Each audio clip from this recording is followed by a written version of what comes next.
We back up in this thing. You can't roll with us if your last name don't got no loyalty. Podcast party poppin', but you already knew. I've been rolling with these folks. This that Monday night crew.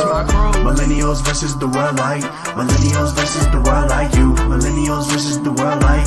Millennials versus the world like you. Millennials versus the world. Millennials versus the world like you. Millennials versus the world like. Millennials versus the world like you.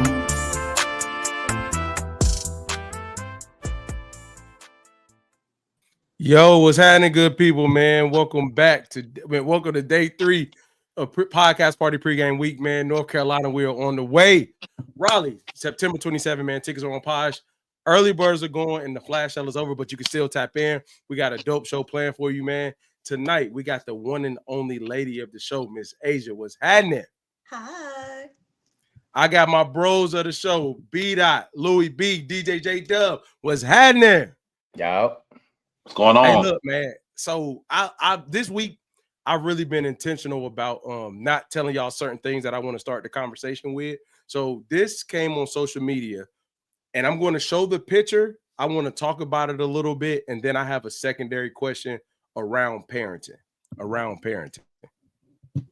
All right.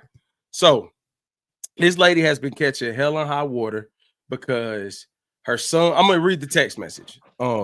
So the black is the mother, the blue is the son.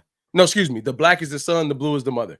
Ma, you seen the box under my bed? The mother responds, yeah, I seen it. So where is it? That's my money to get a car. She said, I put it on bills. He said, are you serious right now? That's all my hard work. That wasn't yours to touch. WTF. And these lights, is water, and this roof is my hard work. Ain't no child hiding thousands under my roof while I'm paying everything by myself. And watch him out. He said, this S is not fair, bro. I'm just finna go live with my daddy. Life ain't fair. Welcome to adulthood. And if your daddy wanted you, he would have had you.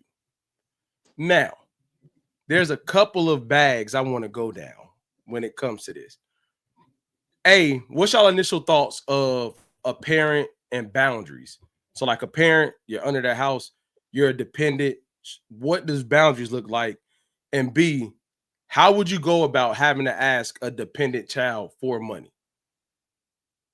I'm gonna open it up to anybody, man. Because this is my initial thought.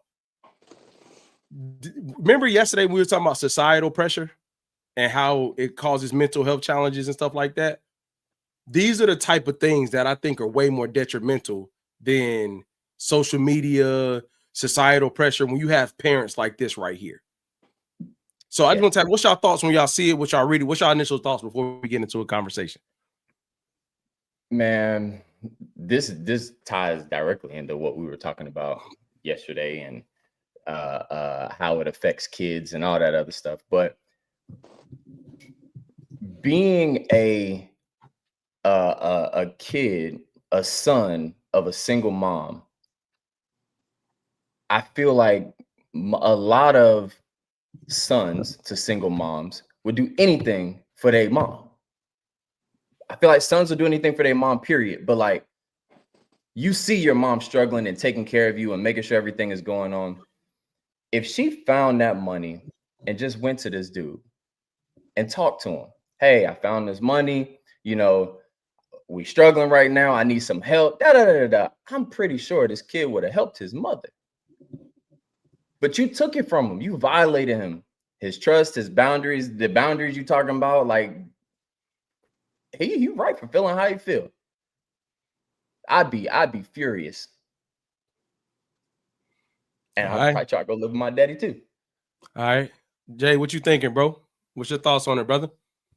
I think that the mom was 100% wrong for touching his money. I think that if you are struggling, that's something that you have to deal with as a parent, because I like that he was building character. He was trying to get his finances in place, and he honestly wasn't bothering you with the money to do it because he was aware that maybe y'all don't have the finances at the moment. Mm-hmm. So I think he was taking initiative. I think he was working hard. I don't think it's his responsibility to help in that aspect, but I will say I didn't like the part of, if you could go stay with your daddy don't want you. I think I don't like when co-parents groom their kids, because obviously when he made that comment, he has a relationship with his father. I don't think that she has probably given a fair opportunity for him to have that, that space, but it's there. And I think she tries to use that as maybe like manipulation or, different tactics. But I think it was 100% wrong to touch his money. There's other avenues that you could have went to getting the money necessary for those bills other than touching that boy's hardworking money. For sure. Hey, Asia, you can't. You the only lady. I can't let you go last. You next. Then I'm gonna throw it to you, Lewis. Yeah, his mom robbed him. She literally robbed him. It doesn't matter what the money was for. She found the money, took the money, and clearly didn't even say anything about it to him. He had to come to her when he probably went to go put more money in the box. And then her first response was to get defensive, and to be really rude about it, and to not validate any part of his feelings. And I think for her to even villainize and weaponize adulthood, well, that's just life. No, life is not getting robbed that way. It's not. If it happened in the real world, there would have been a police report filed. It would have went a whole different way. Right. And so I'm with B-Dot, I think it could have been a conversation. I don't think there is a child that is able to get a certain amount of money, because it sounds like he had, some money, that he had really stacked up, that wouldn't want to at least help. I think any child would want to, because they live in the house too. Right. But I think to force it, that ain't it. Lewis, what's your thought, brother? Got a lot of them. I've been in a similar situation. And what I would say now that I'm a parent, there are moments when you encounter your children and there's a need to educate them. And I think that, and you want to teach them lessons as well. And I think in this situation, and I'll get to, the other part of it. I think there were a lot of missed opportunities. I think, when she's trying to inform him that she's trying to educate him about the woes of life, which is true, but she's doing it in a way that also infringes on his boundaries. She's showing him that if he doesn't want, if he's short on something, he could just take from someone. Right. Those aren't the lessons that she should be teaching him. I think the responsibility of educating him on life was missed. I think that the insecurity and the lack of work and diligence that she's done herself has allowed her to feel empowered to be able to justify a decision such as that. When to Jay's point, she should be acknowledging and praising him on how he got to this point and allowing him and showing him how to build. I think that far often, parents have, some parents historically believe that whatever they do is right if it's in the best interest of taking care of the family. Mm-hmm. Right. And I think some of that is passed down trauma that allows them to think that those things are okay. But ultimately, you have to be secure enough in who you are to just really admit that you're probably in this predicament because of the sum of your decisions and bad decision making. And you should be using this as an opportunity to inform your child how not to make those decisions. Because obviously they have routine, they have structure to be able to earn and get income. Right now, it's your responsibility to say, hey, listen, this is a situation we're in. I'm proud of you for getting to this point. I do need help. And, here's keep doing what you're doing, but here's what not to do as well. But in that moment, you're so wrapped up in yourself and probably embarrassed. And you don't want to articulate, and be vulnerable enough to a child, right? You'd much rather protect your own insecurity and then have, leave him with the emotional trauma that he has to figure out later on, why things keep, why things happen the way that they do. And I just, from my experience, it's made me extremely possessive.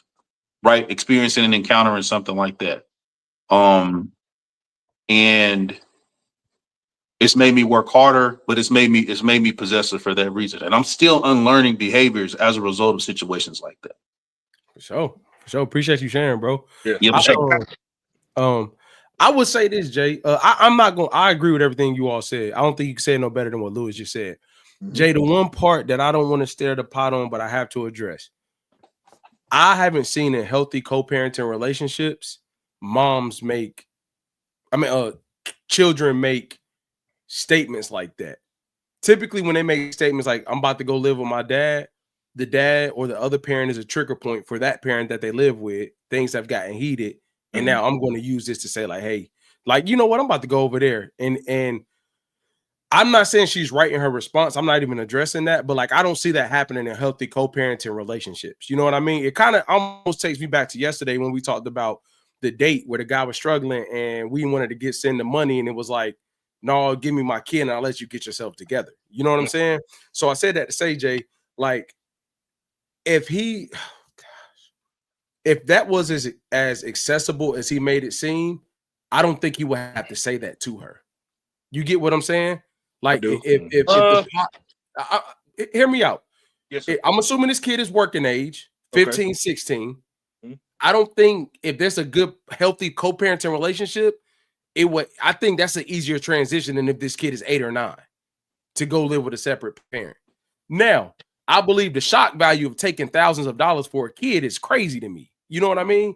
But it goes back to the broken home conversation. Like, yes, that home is broken there in 2 different places, but him being there with a parent that has that type of behaviors or that type of actions is not healthy by any means. But if he had access to his pops and, you know, life gets rough, he may have been there already, besides being at a home that may be experiencing financial hardship. So I don't think it's right, Jay, but I don't believe that's typically said to trigger a parent that done pissed you off, is what the point I'm trying to make.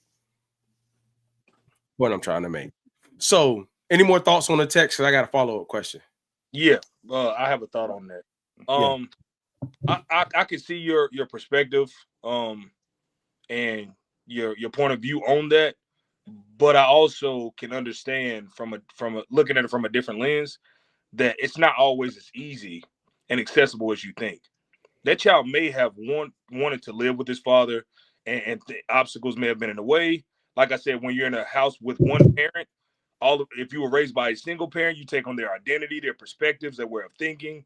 You may not see what's going on because you're very young, but you're being groomed to see things through their lens. And I think you may not understand that.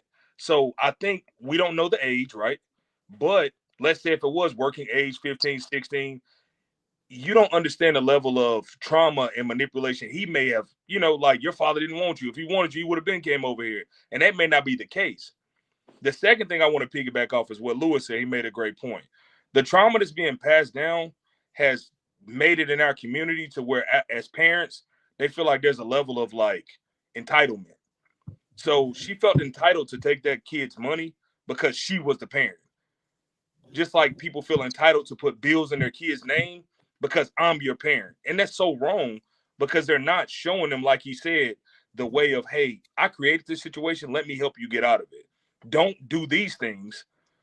And I don't think it's talked about enough in our community, man, honestly. I'm going to be honest, man, and I'm not trying to start up, but I got to say this. I just don't envision a world where a kid can be groomed in that way and the absent parent is making a overly egregious effort to be in that kid's life. There's plenty of scenarios. You know what, Kanan, I'm gonna push back. I have a very close relationship with someone, and I challenged their ability to be present and distant, right? Mm-hmm. And I've seen it with my own eyes. Like with Jason. Seen what? Like them be in a healthy enough environment where a child says they're going to go and is rooted in sincerity, and it's not due to conflict. It's just literally due to circumstances. Mm-hmm. Not negative circumstances, just due to circumstances. It's not really due to contention or conflict. Mm-hmm. So that I think that can exist. Mm-hmm. Now I'll lean on Keenan's side a little bit on this, Jay. Because of someone like her, I don't, in this situation, I don't think she'd be wise enough to pick someone, or I don't think she is not contentious. Yeah. She strikes me as someone that would be in a contentious relationship and dynamic. You know what I mean? Yeah. But I have Yeah. seen, more often than maybe we all think. Those things, that access and things like that, literally, or sometimes it's due to circumstance. But Lewis, what I'm at, so to throw it back at you, what I'm saying is, if you had a kid in that situation and the absent parent is showing up as much as they can, even more than the quote unquote paperwork, but they're doing everything. I'm saying I think it's hard to groom that child to think that parent, if they wanted you, they'll be there. If you're overly inserting yourself, trying to be in your child's life. No, I think that's less about the child and more about the person that's saying it. Right. Because this kid has demonstrated positive behaviors that are a complete opposite of the mom.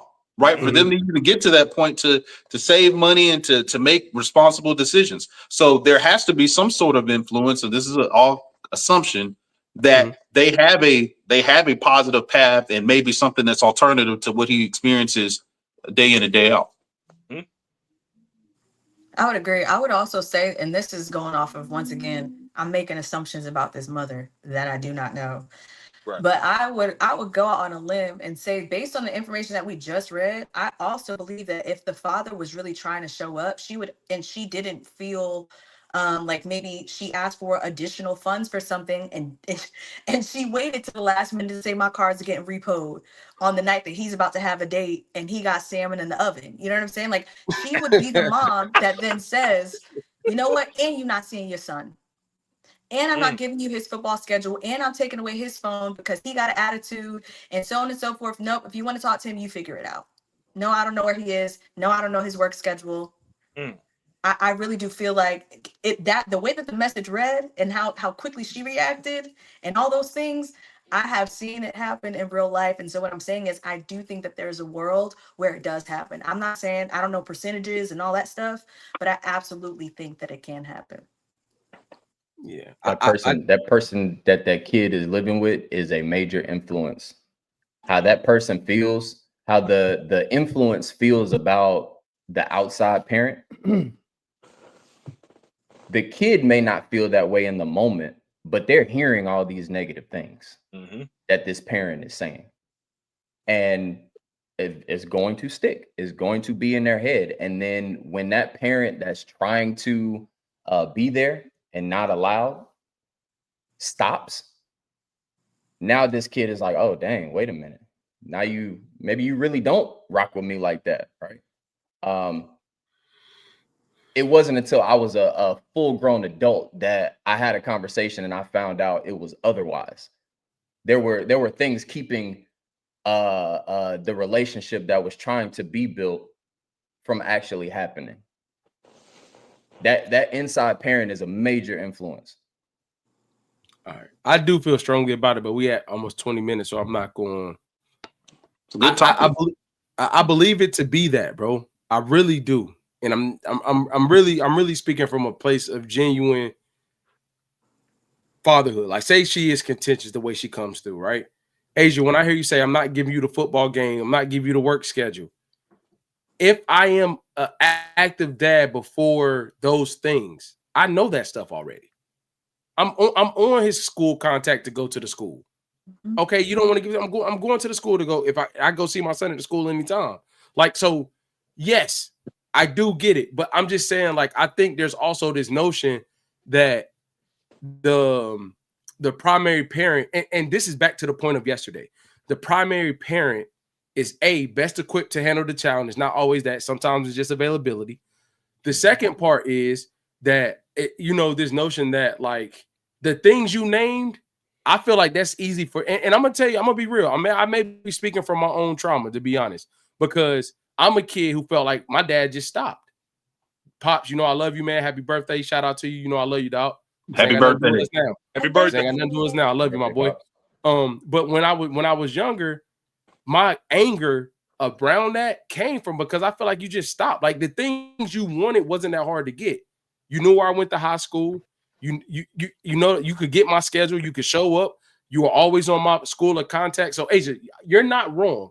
And it does take a certain type of dad. Don't get that part twisted. However, the things you said don't sound like roadblocks to me. If you want to be in your child's life. But you felt like your dad I hear you. Oh, go ahead, Asia. I'm sorry. No, I was just saying, like, I hear, and the things that I named, to be honest, are like, and I can't get into all the things, but like, I've seen it. I've seen it where it's like the dad actually becomes a coach. And then what does the mom do? Switches the son's team. I've seen it. Just like on some real, like, nope, we going. Nope. But do you think that son thinks it's the dad, though, is my point.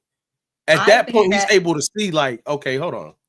Right. Very, very, very true. Right. But then it becomes the conversation. What's, to B Dot's point, what are the conversations at home? Exactly. Your dad didn't want you to play for that. And I'm being for real. Like that, these are the things that is like, dang, because a kid doesn't have the full perspective. They have a located perspective. Okay. So good point. So, okay. I see the manipulation in it. I wasn't really thinking about it like that. You just telling bold-faced lies like that. Yes. No, I got you. But I got you. I was when she said like, yeah, your dad was. She just told her son, who worked so hard to get thousands of dollars as a young person. That means that they were super disciplined to not spend that money. And her response to him was, "This money that's under my roof, I own it." Crazy. And if you got a problem with it, oh well, deal with it. Yeah, like that. Like, think about that. That was her first response to her kid. For sure. Crazy. So we about to get ratchet. That was a good. That was a good first 20. All right. So scenario. All right. So you meet someone online. You've texted and talked on the phone. You feel there's a real connection. They give you a date. They give you a date to link for the first time, which is 2 or 3 weeks, because they tell you they're going on a vacation or a business trip. On the first date, you find out they were actually just released from prison.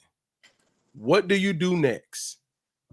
So you meet somebody, the conversation's good. They put a date 2 or 3 weeks in advance. They say, I got a vacation, but you realize they actually just got released. What's the next move? What they look like. I ain't lying, Lewis. Hey, Lewis, talk about, hey, bro, what you saying, bro? Hey, that what thing you saying, bro? Hey, that thing might be reserved in there. Earth 99. No matter what I do, I'm the best at that moment. My boy. Hey, facts. My boy. I'm not gonna lie. And I feel like it's a double standard. I'm not gonna lie. It is. Because she could come straight out and not have anything, but she'll look her. We're gonna go on this date. See what's happening. Hey, you might as well clip that. She getting straight out. I'm going straight in, boy. Yes. Hey yo. Oh man. So Angel, what's your next? My bad. Lewis and Jay next move. Yesterday when we was talking about judging people, I'm not gonna say I would judge more so if you would give me the opportunity to keep talking to you for the 2 or 3 weeks, knowing that. The shock value and thinking that you're not, and then you throw it on me. Now I'm like, okay, hold dog. You know what I'm saying? Because I'm gonna tell you what I'm really thinking. How you get a cell phone in? You was deep in the game. If you got a cell phone in that joint, you was deep in the game. You wasn't low tier. You know what I'm saying? You was deep in the game. But Asia, what's your thoughts, man? You got me, Lewis, and Jay. What's yours? I guess my first thing is not what they look like, but it's what were they in jail for? Nah. Like what? They got out. I definitely need to know what they were in for. Ain't that bad? They got out. No, and they already served their time. Nah, you can get parole. I don't believe that. I do not believe that. And also, I'm surprised at y'all, because think about that. If for y'all on y'all's end, if a woman gets a cell phone in jail, what do y'all think she had to do to get it? Hey. The same thing I'm about to do. Get me out of here. Get me out the locker room. And she had a flip phone. I'm about to get her off. Shit. We on a family plan. Shit. You did all that for a flip phone? Jeez. I'm gonna get an iPhone SE. Yo. Hey, I'm so sorry, Asia. I would to be real. Yo, Jay and Lewis started this. Hey, Doc, I'm gonna go to you. I'm sorry, brother. I ain't going. What's your next move, Doc? Go and be real. We 4 for 4. That's fucking crazy. Honestly, it depends on what type of time I'm on. if I'm in it's a first date, so if I'm looking for a relationship, I'm probably not gonna take you serious because you lied to me in the beginning, and then you lied saying you in prison. That's a big lie. You know what I'm saying? Prison different than jail. But if I'm on this app, just looking for what I'm looking for, I'm with my brothers on this one. Yeah, for sure. It ain't no, and I will say this: I think it's easier for us to get away with that. I don't think society is going to look at us as crazy as society would look at a woman for taking a man that just got out. No, I don't think so. That But what is I think is unfortunate. interesting. Well, let me ask y'all this though, because like, and I'm gonna change a little bit. Well, let me say this first, and I'll go back. I would need to know what you're in jail for, to be honest, because I would need to know how to proceed. Because if it was aggravated anything, if it was anything violent or whatever the case may be, I need to protect myself. For me, it will always be a safety thing, always. Yeah. So I am not about to say, oh my gosh, you still da da da, and then you flipping over tables too. No, thank you, sir. Gotcha. Absolutely not. Asia, may I ask you a question? Yes. I argue this with B-Dot all the time. Yesterday, we talked about not judging people. We talked about we all were in a place at certain times. So you don't think people can change? I absolutely do think people can change, not 48 hours after they just got out. But hold on, time out. They just said they just did 4 years. It said 2 or 3 weeks went by and they got out. They did 4 years. Okay, they did go in for that, but now it's been 4 years later. Why can't that person change? I'm not saying that they can't.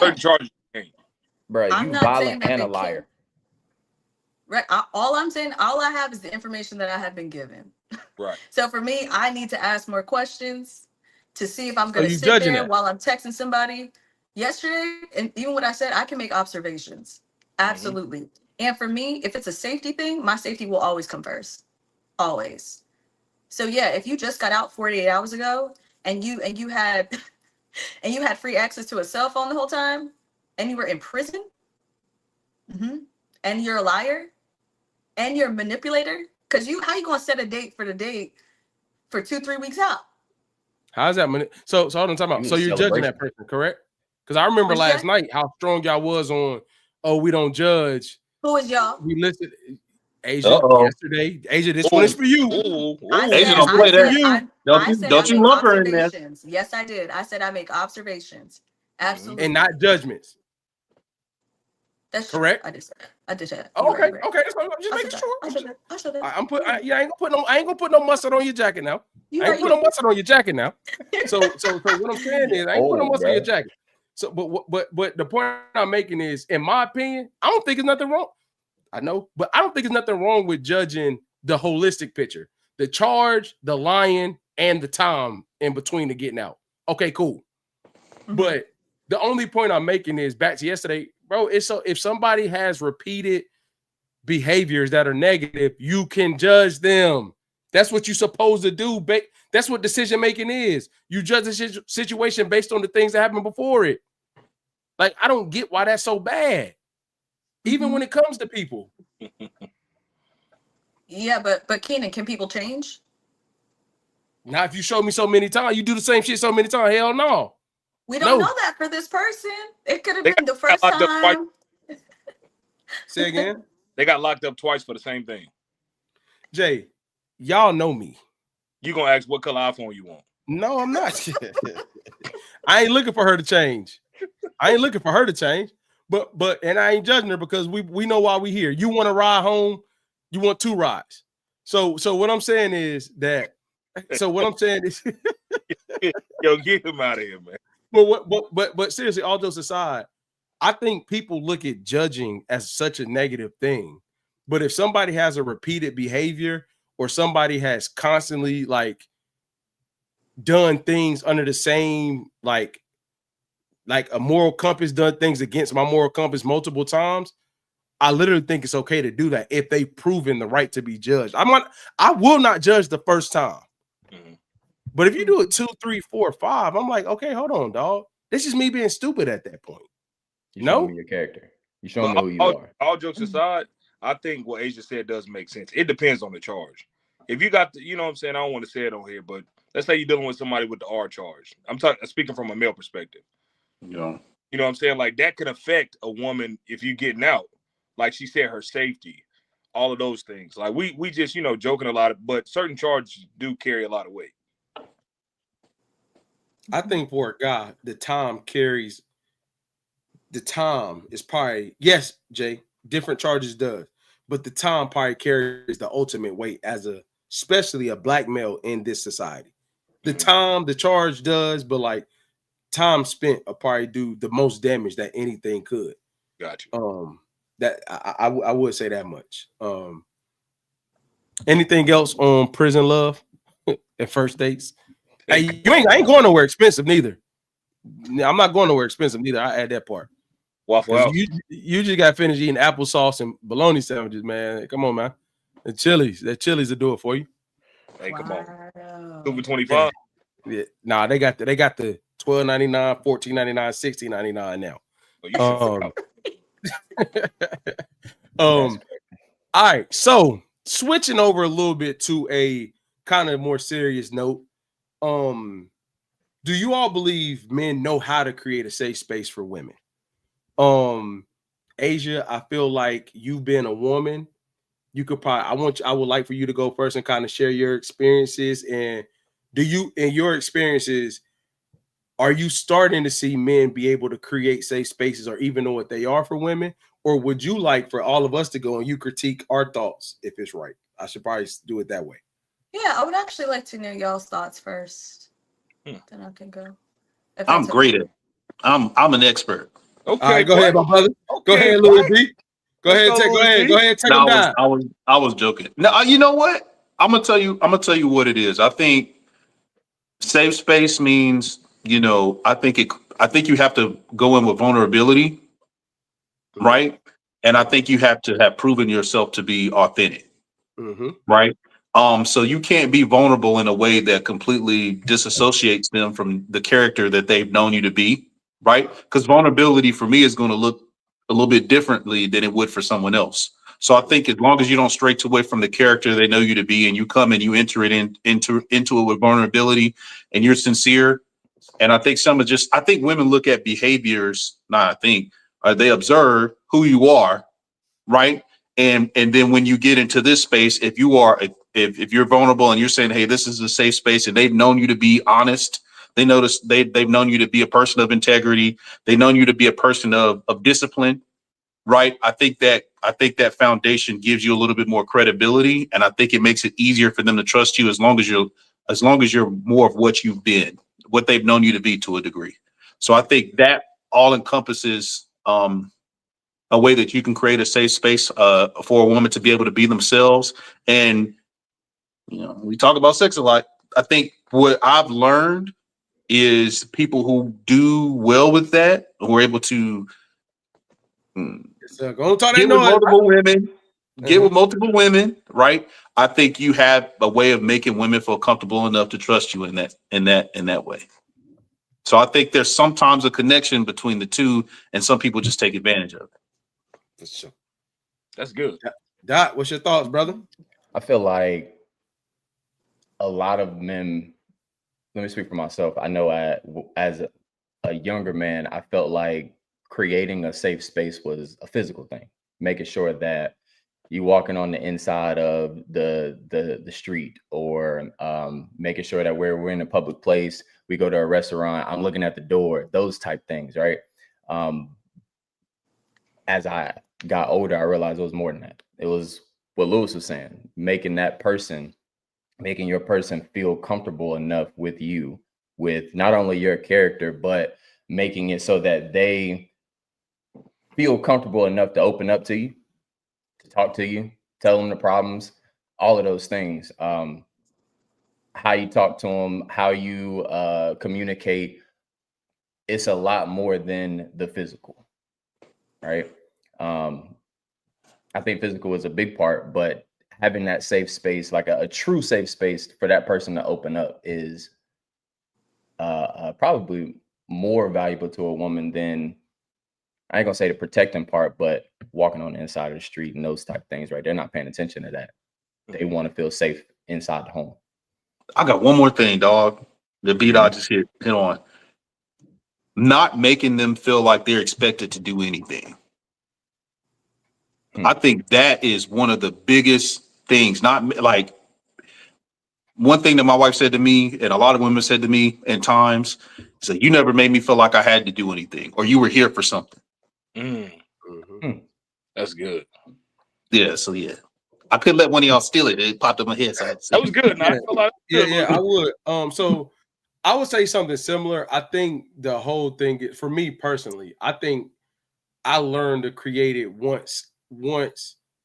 So essentially, to the point that you're making, Lewis, but in different verbiage, I would say, is when she could be her whole self. But I don't think that whole self matters until a couple of insecurities come into play, whether it be physical, whether it be whatever the case may be, some body changes, some mental changes, whatever, and you're able to nurture those, and she's able to say them to you. They don't come back up when you get mad. You never use them as any type of reference point. When she can be herself through insecurities, like you have that initial safe space, and then you got the ultimate safe space. Because one of the biggest things that I did, I think me and my wife really helped us go to the next level, is when we went through physical and mental transformation at their kids, to nurture each other back to a place of confidence. Because you don't talk about it a lot. You go through a lot of different things, and to love your new self without trying to compare it to your old self, and allowing, and the reason why I'm saying that is because in that moment, women go probably through the craziest body change or the craziest overall change they ever could. And to nurture that person all the way back to someone that helps them believe in them and they can now put their hair down again, it's all about her being that. My arm got tired, boy. My damn camera about broke, boy. Ah, dang. Hey, don't clip that, bro. Don't clip that. Hey, my camera up, that joint slid out, man. My bad, man. My bad. Go ahead. Hey Jay, I tried to let you live, bro, but when that joke started laughing, I knew he wasn't going to. I knew he wasn't going to. Hey, you know Hey, my Jay, I'm done, bro. Hey Jay, you talk about your safe space. Go ahead, bro. It's when people don't laugh at me. So that's a safe space. You know what I mean? Nah, I'm not. Damn, that's 2 nights in a row, man. If you don't get no damn stand, I'm gonna get one, bro. It happened yesterday. It not happened Tuesday. Hey, Louis, Jay was trying to go I on had my mute. phone like sitting up on the computer stand. He was like, shit just fell. I'm like, come on, man. It was bad, but I am though. That's part of what I'm investing in stand. Hey, no, but seriously though, Jay, what's your thoughts on how men can make safe spaces, or do they know how to create safe spaces? I'm gonna be honest, man. I think in my younger years, I didn't know how to create safe spaces. I felt like that what Dot said earlier, like I felt like if you came home, I identified you had a rough day. So I run you a bubble bath, kind of let you relax, do the stuff for the kids, make sure the house is taken care of so you can unwind when you get home. Even though I got off work, worked a long day, kind of those things like you wanted to talk. I'm going to be honest though. I don't think I was as advanced in my conversations as I should have been because I'm a very direct person. And when somebody is talking to me, I like for you to get to the point. Like, I don't like a lot of drawn out shit. I don't like a lot of, I feel like sometimes that can play against you when you're having a conversation, especially with your lady, because I couldn't identify what she needed in those moments. She didn't need like empathy. She didn't need like reassurance. She just wanted to vent.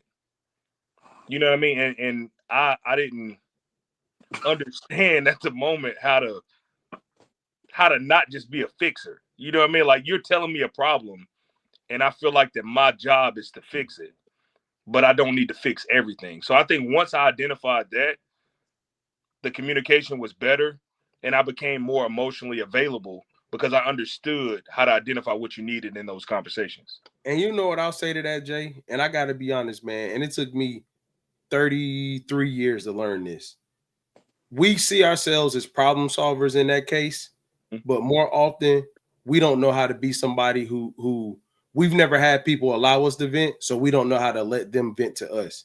So we're just mirroring spaces that we're typically in. Like we would say, hey Lewis, I'm not talking about like rants, man. I'm not talking about like rants. I don't need to vent. Just whatever. Yeah. So he don't count, bro. He don't count. But what I'm saying, Jay, is like in those conversations, I realized like I didn't spend a lot of time with people listening to me. So I built a short capacity for not needed information, but it was needed for her to get out for me to process. So I had to learn, like, that's where I learned, like, okay, this ain't about me. Right. I got to get this. You know what I'm saying? So to your point, absolutely to your point, Jay. But I had to realize for myself, like, that space was never created for me to be able to be like, oh, now I can call y'all like, hey, man, hold, bro, real quick. Brrr, because that space was created for me. And, you know, the older I get, the more I pour into Asia. I got you. I'm sorry. I got you. I ain't forget about you. The older I get, the more I pour into the quote unquote bromance or bro space. Cause I'm realizing, man, when you got some good bros around you, it really creates your capacity to be even more at home. It's so many things that you all handle as a group that are so healthy and so, like, you know, you get crucified for it. But sometimes, I'm not even saying sometimes, and I'm gonna speak for myself. I'm with my guys, talking to my guys for an hour because it genuinely helps me be myself again for my family. It genuinely helps me come back to my own. And, you know, when you're younger, you think it looks crazy. Like, why you always want to hang with your boys or da-da-da? You know, they troll you. Bros like Ben, we got. No, I think that's our safe space before we learn how to create it for ourselves. Because a lot of times your bros don't judge you. So I'm just throwing that out there. So, Asia, I'm going to throw it to you. And then I got one thing that's probably going to not be what we want to hear. Okay.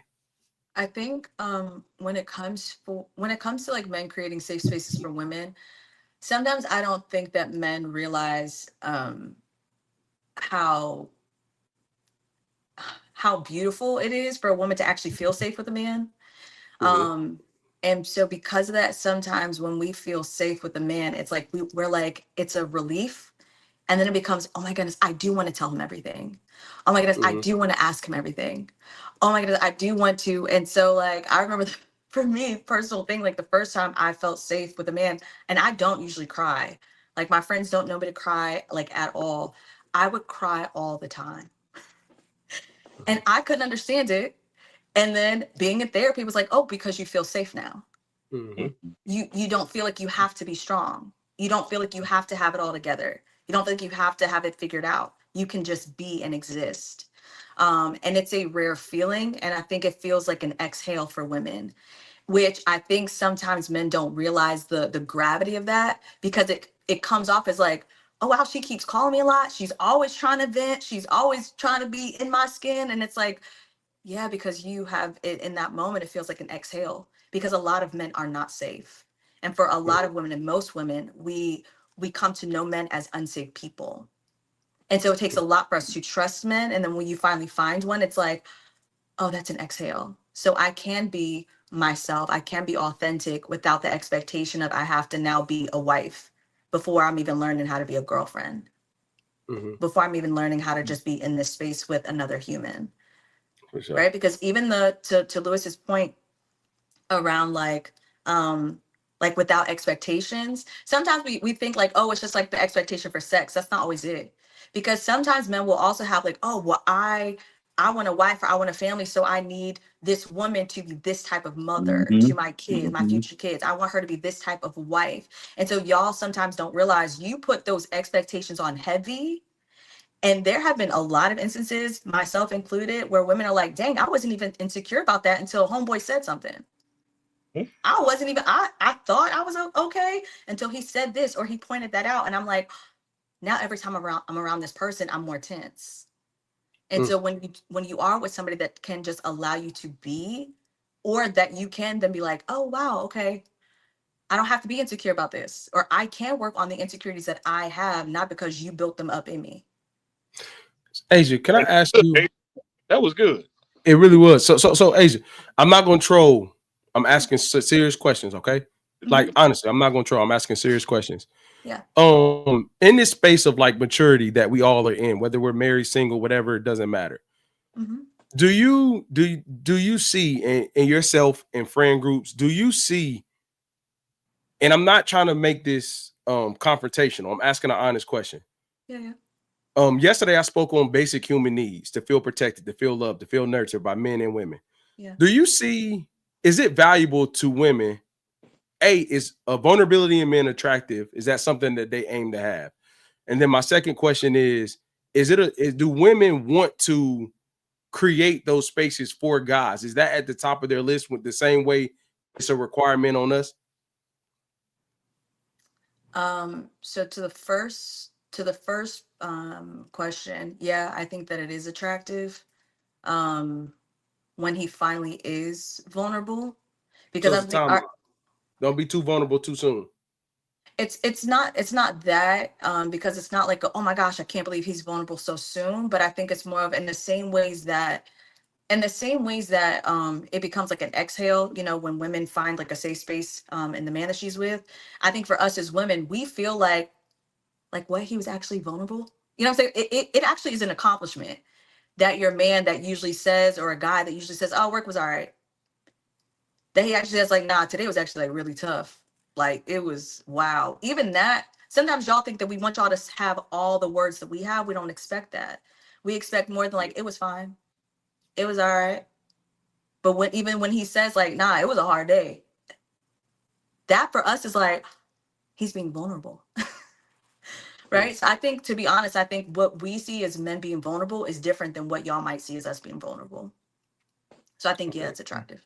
Okay. And then the second question was, is that something that you see or you believe women strive for to create? So like, it's damn near a requirement of us now, right? Like, when now at our mature age and what we do, it's like, you know, does he create a safe space? Is she your piece? Do you think that's in women put that expectation on themselves while dating? Yeah. But I think we do it. I think that same with what Bida said earlier. I think that what we viewed as creating a safe space for a man is actually just fulfilling what we think a good wife would be for him. Mm-hmm. That's what we usually will kind of like equate to creating a safe space for him. But I think now, with like podcasts and folks like having more conversations about it, I think we also realize, oh, so it's not just me like learning how to cook on the side, and then because I said that I could cook real good.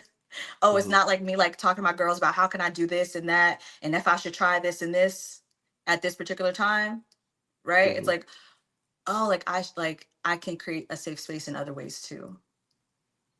All right. Keenan, I got a statement and I got one question. All right, brother. So to Jay's point about the wife getting to the story, I don't know if this is bad or not, y'all. Yes, but it is. If you say that before you say it, yes, it is. I've asked my wife, I'm like, hey, what are we about to do? Is this one of them sessions where you just need to talk? Because I don't want to hear all this. Or is this what I'm gonna have to listen to? And she'll tell me, she was like, hey, you're gonna have to hear this without. I'm like, all right. Yeah. But then some other times I'm like, hey, baby, we got to let's get whatever we trying to get to. I love you, but please, I pulled her to the side one day. I said, I love you so much, and I'm so glad that you talking to me. But can you please just start getting to the bottom of the story? You know what I mean? Like, I can't take it. Yes. Every little detail. Every little detail gets told. But she was like, look, sometimes I'm gonna have to do that, Lewis. I said, okay, just tell me if it's one of those times, just let me know. Yeah. So what I've learned to do is I just put my hand over my mouth like this. Yeah, that's it. And that's definitely the signature Lewis move. Hey, Lewis, especially when it's something she like or she passionate about. Like once I realize like how different me and my wife's passions are, and they get to going, I'm like, oh shit, this the one. Yep. All right, but it doesn't make it like I do want to hear it. It's just I gotta hear everything else too. You know what I mean? And you know, and then the second thing is, and then other question, Asia, who won? What do you mean? Who won? You judging us. None of y'all won. Wow. Wow. No, honestly, Lewis that student that go first in his presentation, so he get bonus points. Okay, fine. I got you though. No, I really do think that everybody made beautiful and great points. And if you notice, like I picked from what everybody said. Because I think y'all piggybacked on each other. What I will say though, Lewis, when you said what you said though about the no expectations. Yep. That was good. That for real. I don't know if you know, like I started smiling because I think that is really, really, really what helps to create a safe space, because then it allows for her to be her authentic self.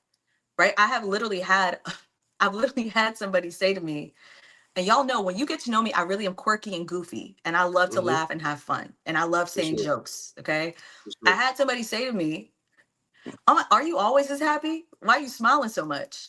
After that, I was the most serious person ever, and my college roommate couldn't stand it. She couldn't stand it. She's like, "Asia, you change when you're around him. You don't laugh anymore. I was very like, and I never had that insecurity until he said that. So and now it's, I'm doing too much. So can I add something in there?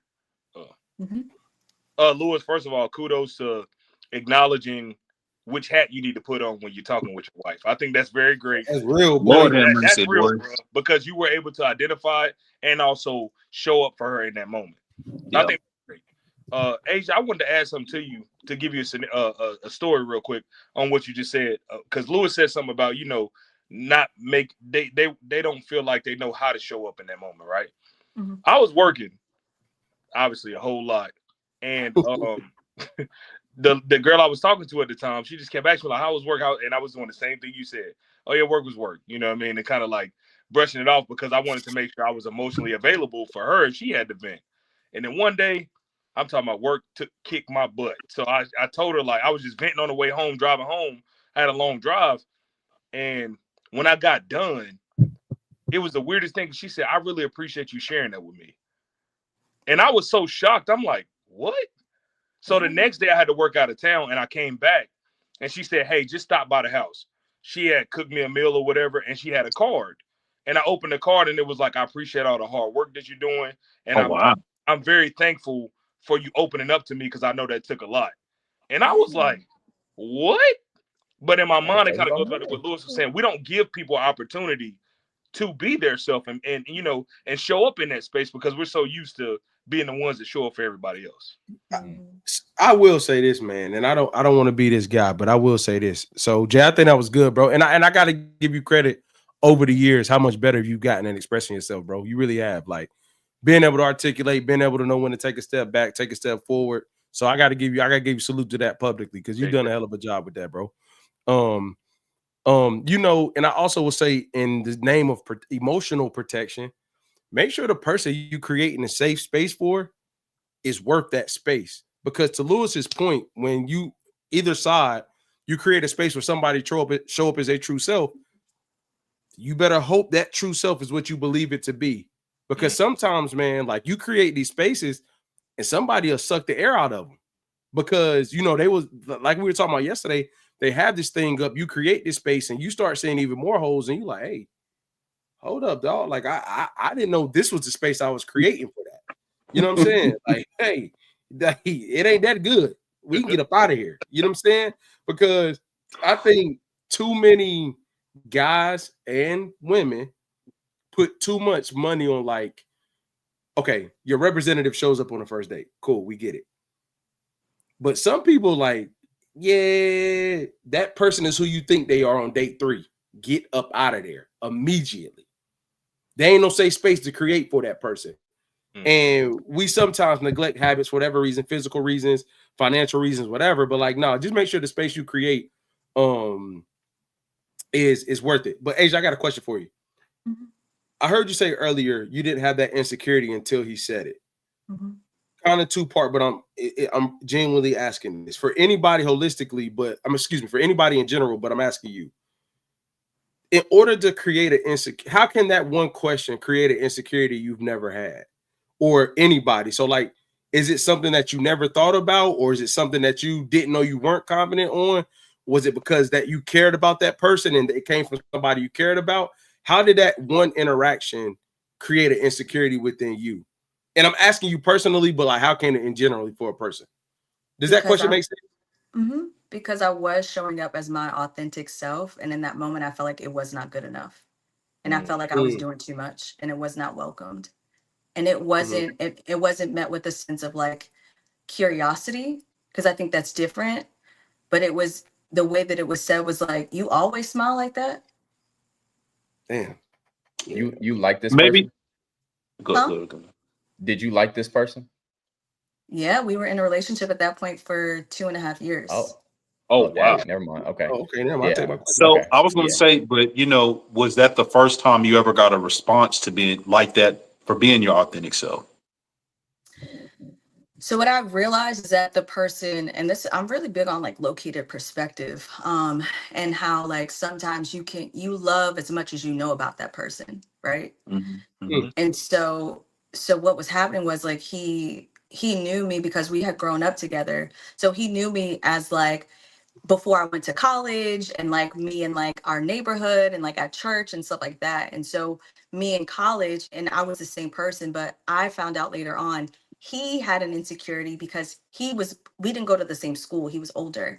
And so for him, it was like, oh, you probably have something else to smile about, as opposed to, oh, I just haven't seen you and you're here and I'm happy. Right. And so he was coming from a place of insecurity and was projecting that on me, and was making me question, like, am I enough? So that's what was going on behind the scenes, but I didn't have that context until later on. You psychologize his ass later on. Yeah, hey, I feel like I'm putting you in the hot seat, but I really got genuine questions. I'm not gonna try to hold you too long. I'm sorry, fellas.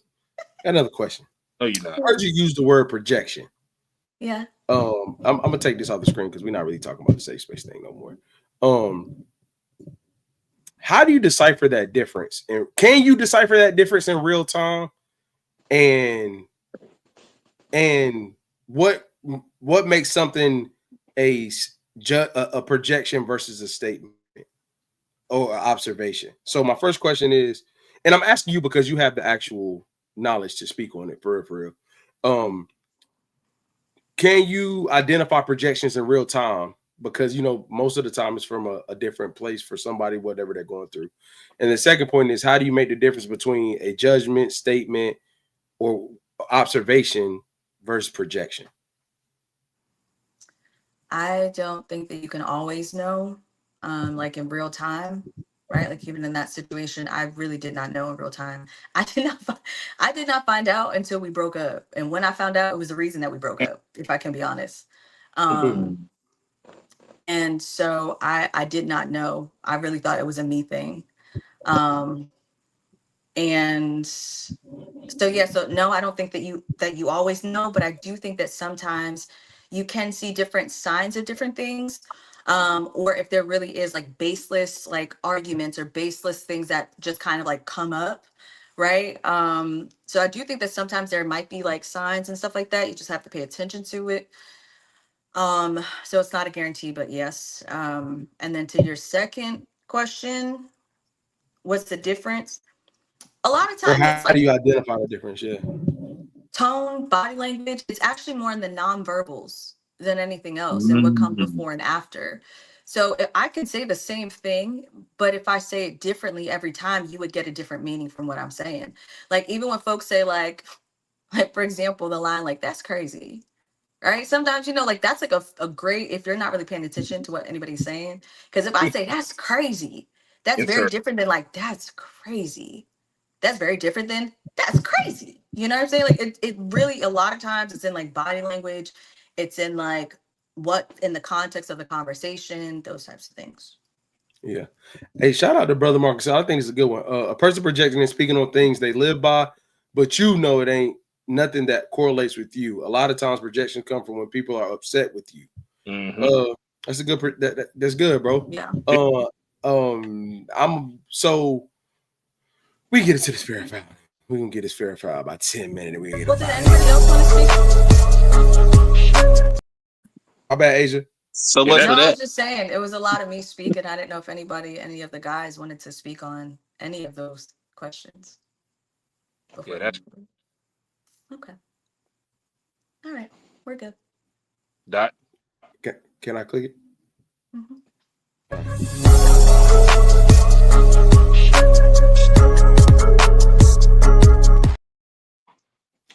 Fair or foul? Sharing social media passwords with your partner or spouse. Jesus Is that Christ. fair or is that foul? You got a password to my phone. You got a password to my bank account on Saturday and Sunday. You can have a password to everything else. Saturday. I don't want yours and you shouldn't have mine. That's foul. There's a lack of trust if you need my password. There's a bigger issue. If it comes down to need my passwords to my socials, it's not the password, it's the socials part. Hey, Lewis, man, what's up, bro? No, I think it's fair, man. Look, man, if I'm willing to commit to the level of marriage, which is the ultimate commitment outside of religion or beliefs, what's a password, man? Like, you know, what you gonna see on social media that you don't know already about me? My wife know what I like. Yeah, but you want to know what, bro? I don't think it's about that more so though, brother. Like I hear you, right? I think for me, I love my wife. We've been together 16 years, married for 12. Like, it just feel like an invasion of privacy sometimes with You know certain what? I'm a give a perspective that's different. I think social media is more it's identity. So that's me. You know what I mean? So I get that sense of protection of where, hey, this is my identity, that it's personal to me, right? It's my own thoughts, it's the things that I want to see. So I could see the attachment to it. I don't think I'm that attached, but I see how some people maybe see the value in it for that reason. Why does it have to go to the extreme of you need my password? If you want to see, just say, hey, can I see? But we'll see everything without the password. Y'all already then there's no trust. What do you think I'm doing? I don't think it's trust for. I don't think it's the trust thing. I think like certain things. I think like certain things aren't worth. I don't know, like what you said, because I don't think my social media is my identity. Like I don't even really get on my personal one that much. You know what I'm saying? Like, all the business pages, you can see that stuff. I just think it's like, what's the? I don't know, bro. I don't know, bro. I just feel like an invasion of privacy. Like, it's just weird. Like because I wouldn't want it for any. I wouldn't want hers, and I don't care about anything that she has in it.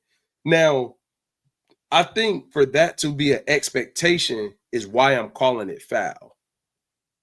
If it happened, oh well. My bad, y'all. Bless you. Bless you. Bless you. I gotta say it to you. Bless you. Hey, bless you. Jay, Asia. Bless you. Hey, You said I didn't hear my you. reaction is very foul. I think it's fair if the other person asks for yours and you're just asking for that in return. But ultimately, I think it's foul because that is your sense of privacy, and I think that it is about trust. And not only that, I mean, I think that everybody in a relationship should have a level of, individuality outside of their partner. And I think that if we're friends on social media, you see everything I post. So I don't understand what you need my password for. It ain't about the posting, my boy. It ain't about the stuff you post. Well, I mean, as long as I'm good on that. I don't go to their For You page. They want to see what's on that For You page. You don't want to see that, man. Jay, but you're in a different place in life, though, bro. Yeah, Asia, what's your thought? Hey, when they say it's for you, man. I'm gonna tell you that now. It take a while to get that stuff out of there too, boy. It do. Hey, what princess say? You stupid. Get me out the locker room now. Sorry. Hey, my bad, Asia. My fault. Hey, my fault. Hey, Doug, you are crazy, Doug. There's a foul. I think it's foul.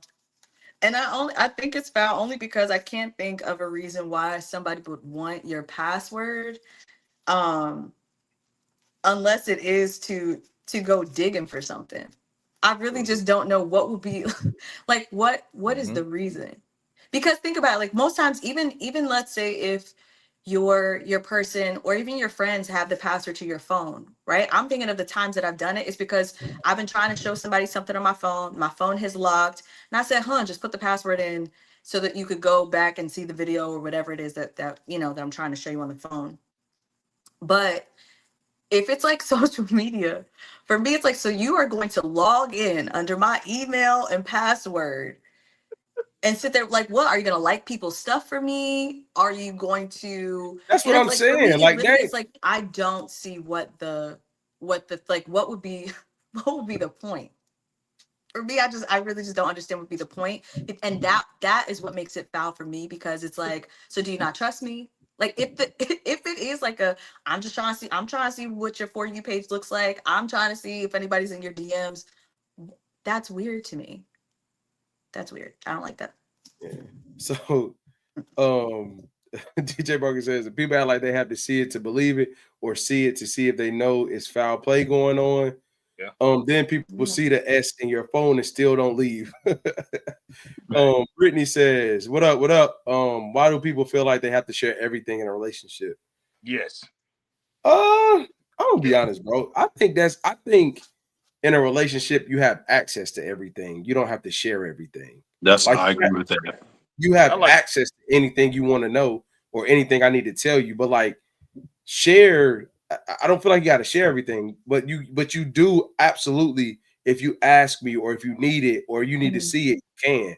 Like, I think that's trust. You know what I mean? Like, I think and me and Lewis and I have had this conversation a lot. Like, and I think, when you start as young as really a lot of us did, you tend to really lose your identity early somewhat. You know what I mean? Like, you don't know any better. You don't know yourself. So you lose your identity and you spend years trying to get it back. And like, I'm gonna be real, from a married guy, some things, it's me. It's about me. It's not about the marriage. It's not about our union. It's who I am. It's what I want to do. You know what I mean? Like, and in order to stay true to thyself, some things you just got to hold that tight to the vest. And I'm not talking about malicious activity or foul play or nothing like that. But some of your things about yourself, or some of your likes, or some of your hobbies, it's cool for it to be for you. You know what I'm saying? Right. Like, what's wrong with that? Like, it's not for everybody, including your wife. It's because it's me. The number one thing you could do to mess up a marriage is lose your individuality. That doesn't mean you don't love that person. It doesn't mean that you don't want to be with them. I'm not saying you don't depend on them, but you have to remain yourself in order to be the best whatever. That's good. And that's what they don't tell you about longevity. Yep. They say, oh, y'all won, y'all this, y'all that. The second you learn to keep your individuality within that, it's the best thing in the world. And you should encourage your partner to do the same. Mm-hmm. Yep. Well said. That was good. That's good. Look at you. Hey, Asia, who won? You all did such a beautiful, amazing job. But good job, Keenan. I agree with you. Louis too competitive for his own good, boy. I didn't know we was competing. You started Wait, it. can I say something though? This Can I mug say won something to off this? of. Oh, go ahead, B-Dot, my bad. No, you good. Go ahead. No, I was gonna say this reminds me of yesterday. Talking about men. Some people said that men don't need validation, don't want validation. And I just want to say that this is a great example of how validation is wanted. It not saying that it's needed, but it is wanted and it feels nice. So winning is validation? Is winning validation, or you just proving that you just the best? I think when you wouldn't that be a you source of ask validation? who is the winner? Well, if that's who you are, it ain't validated. You just that. You just being. How do you know I think that? you is though when you ask though. You ask though. You ask though. When you ask, you just need to. Okay, I got you. Because I was about to say a synonym for validation. So you about to say it just confirms that. Yep. So you're right.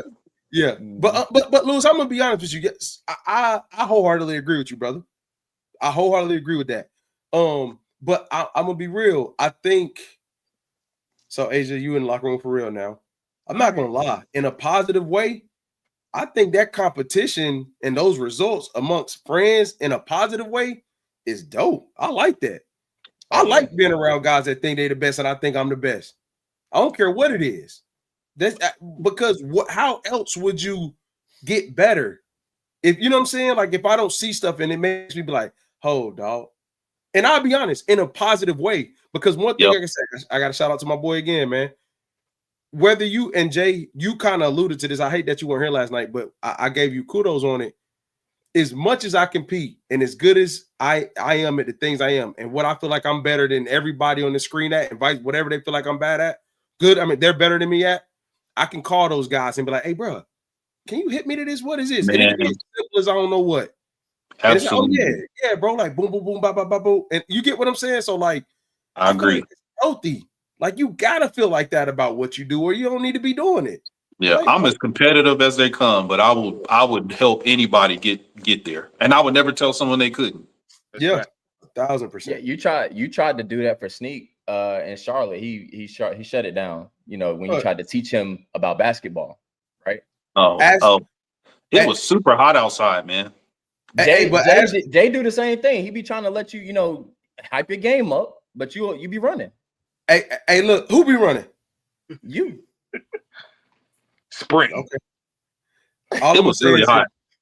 Hey, all I'm gonna say is this: we did not compete, but I put up a couple shots and it's still there. That's all I'm gonna say. Yeah, no, he looked like he used to. I'll give him that. Okay, thank you, Lewis. I appreciate that, brother. You ain't got to do all that, Lewis. Asia just text me. Look, I'm not trying to. I hate to say it, but he looked as good as he ever did shooting the ball. Yeah, for sure. So, Lewis, what you gonna say to that? Fair to say you haven't seen him shoot the ball a lot. No, listen, no, I can't even play. I can't even play around. He was right where he was, where he left off. And Jay, these conversations are for hoopers, man. Silence. Yeah. Silence, man. Silence, man.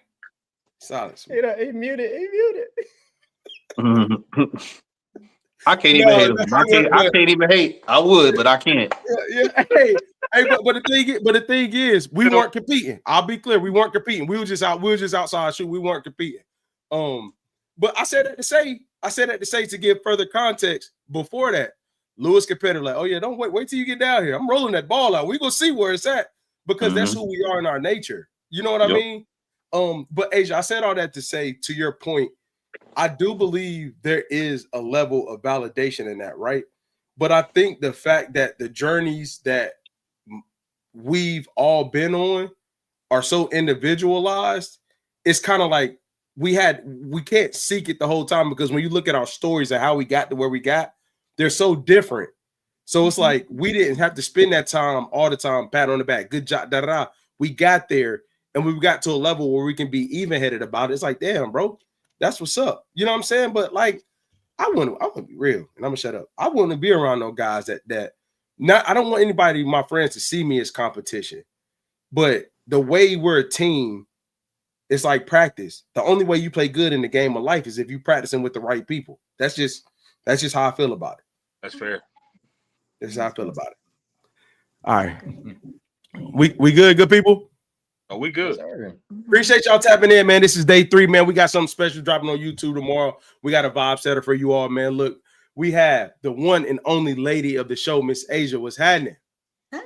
I got my bros, B-Dot, Louis B, DJ J Dub. What's happening? I am your boy K-Dot Mims, man. Raleigh, North Carolina. We're on the way September 27th. Early birds have ended. The flash sale is no longer, but you can still tap in right now. I'm your boy K-Dot Mims, the only spot you get authenticity and entertainment at the same time. It's Millennials versus the World, and we are out.